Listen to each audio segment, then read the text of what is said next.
បេងដងបានដឹងមុនថាពួកយើងមាននិស្ស័យតែទៅសួរទៅបេះដូងថា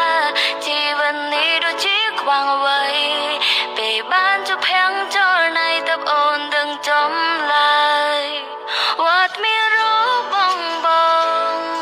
ឲ្យជីវិតអូនមានន័យបានក្បែរថ្លៃមានក្តីសុខម្លេះទេបងគឺជាបរងពិសេសជាងគេស្នេហ៍មានមេព្រោះបងគឺជាបងក្នុងលោកគ្មានអ្នកណាអិនខ្ចង់តែសំខាន់ជាស្មងឲ្យគ្នាសន្យាថាមិនបងលូចាស់ចូលរៀងខ្លួនបេះដូងបងជារបងអូនជីវិតអូនរបស់ស្ងួន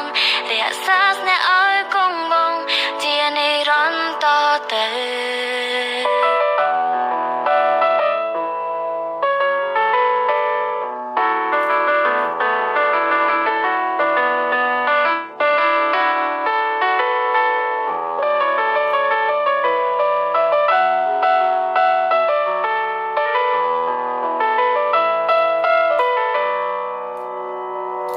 ថ្ងៃដំបូងដែលយើងជួបគ្នាអាចថាគឺជារឿងចៃដន្យតែបេងដងបានដឹងមុនថាពួកយើងមាននិស្ស័យតែទៅសួរទៅបេះដូងថាជីវិតនេះដូចជាខ្វាំងអ្វី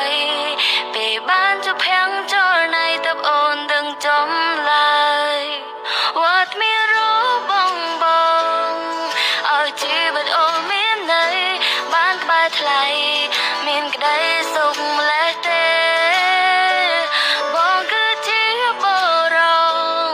ពិសេសជាងគេស្នេហ៍មានមេព្រោះបងគឺជាបងក្នុងលោកគ្មានអ្នកណាអិនខ្ចង់តែសំខាន់ជាស្មងឲ្យគ្នាសន្យាថាមិនបង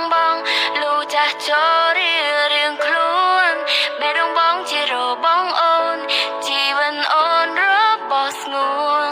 រក្សាស្នេហ៍